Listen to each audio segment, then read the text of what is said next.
Para el materialismo histórico existen, principalmente, dos relaciones fundamentales en la estructura económica, las denominadas fuerza productiva y las relaciones de producción. Así, en determinado punto las relaciones de producción se comportan como trabas para el desarrollo de las fuerzas productivas, imposibilitando cambios tecnológicos y la especialización del trabajo, pero en determinado momento, las transformaciones se tornan inevitables. Por otro lado, las luchas existentes en las relaciones de producción configuran el lugar que ocupan los hombres en el mundo del trabajo, pero, ¿qué desarrollo de fuerzas productivas presentaba el comunismo primitivo?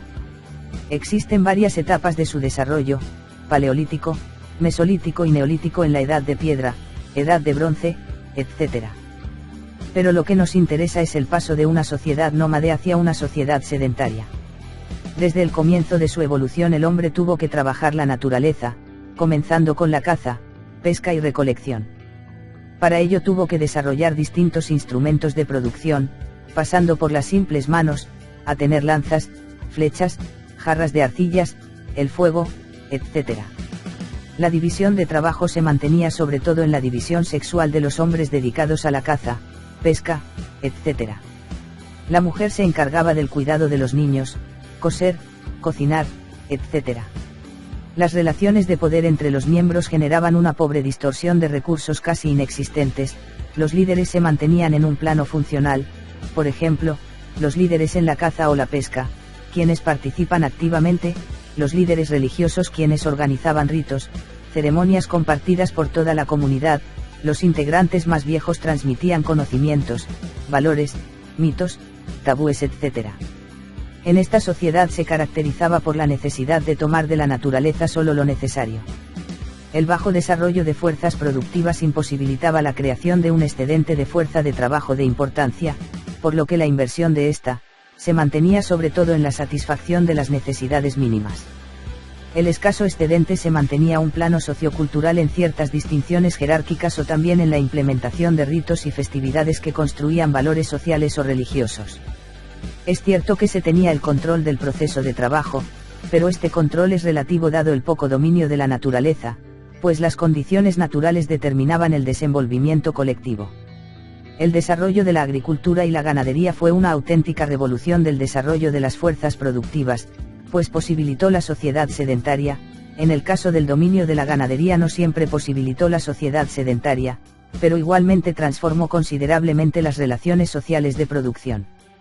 La división del trabajo no produjo un gran avance y siguió estando sobre la base de la división familiar, pero poco a poco se produjeron signos de complejización dada la dificultad productiva, y no solo en el plano económico, como en el trabajo de establecer agua para el riego, fertilización, instrumentos y animales de labranza, sino también en el plano político, la necesidad de proteger los cultivos de amenazas exteriores, y en el plano religioso pues esta última toma un gran desarrollo ante lo impredecible del clima, las enfermedades, los ciclos de la agricultura, etc.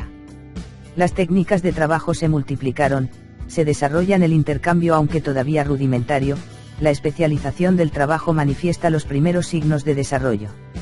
Se posibilitó una mayor creación de excedente de fuerza de trabajo que servía para mejorar la calidad de vida comunitaria, con ello pudo ser posible un importante crecimiento demográfico. Las diferencias sociales se empezaron a manifestar ya no solo en los liderazgos individuales, sino en función de grupos sociales, en base a las líneas de descendencia, las relaciones de parentesco y linajes que son cada vez más visibles. El crecimiento demográfico crea distintas comunidades dentro de una comunidad, la división de trabajo se comienza a especializar y determinados grupos realizan funciones específicas. Llamaremos funciones necesarias a una serie de trabajos especializados, temporalmente episódicos, por ejemplo, la construcción de sistemas de riegos, dirección militar, organización en los ciclos de la agricultura, organización de ceremonias, ritos, festividades religiosas. Esta incipiente separación entre el trabajo intelectual y manual, es de manera funcional necesaria, es decir, se exige una cantidad de trabajo excedente a otros miembros de la comunidad, pero no en forma de explotación, dado que la función de determinados miembros de la comunidad se realiza a modo de contraprestación necesaria a la comunidad misma. La función necesaria no produce explotación del trabajo, expropiación de excedente de fuerza de trabajo, sino una nueva relación de poder, una mayor distorsión del poder del linaje dominante que adquiere un lugar de privilegio, con base a una mayor distinción social. Cuando adquiere ventaja de la adquisición de recursos logra de manera episódica, no regular, en los límites concretos donde se desenvuelvan la función necesaria. Como dijimos, el desarrollo de la agricultura y ganadería produjo una revolución en las fuerzas productivas, pero fue insuficiente para crear una sociedad de clases, pues siguen teniendo una división de trabajo con base a divisiones primarias, sobre todo sexual. No produjo una especialización definida de importancia en cuanto a la actividad económica o política. Por otro lado, produjo una mayor distinción social entre las líneas de descendencias, cuyo núcleo es las relaciones de parentesco, estructuradas bajo la institución del matrimonio, elemento fundamental de las relaciones sociales en las sociedades primitivas. Estas distinciones funcionales creó una mayor asimetría del poder. Las relaciones de producción descritas anteriormente se convirtieron en trabas para un mayor desarrollo de las fuerzas productivas, pues para continuar avanzando se hizo necesario una mayor especialización del trabajo, ya no en base a una función necesaria sino en una función permanente. En otras palabras, es necesario la separación del trabajo intelectual y manual. La función permanente es la evolución directa de la función necesaria, dicho de otra forma, del desarrollo de la especialización del trabajo que, llegado a cierto desarrollo, produce la separación definitiva entre el trabajo intelectual y manual. La función permanente quiere decir, que un grupo social logra el manejo constante desde un lugar especializado del trabajo cuyos recursos son financiados con la expropiación de excedente de fuerza de trabajo, que ya no siempre retribuye de vuelta a la comunidad. Interviniendo en el conjunto de actividades, sea militar, productivas, religioso, por el cual les garantiza un lugar privilegiado en la división del trabajo donde reconfigura el tejido social. Las relaciones de parentesco que dominaban las relaciones sociales en las sociedades sin clases pasan a un segundo plano, siendo ocupadas por la dominación política y religiosa como matriz fundamental de las relaciones sociales.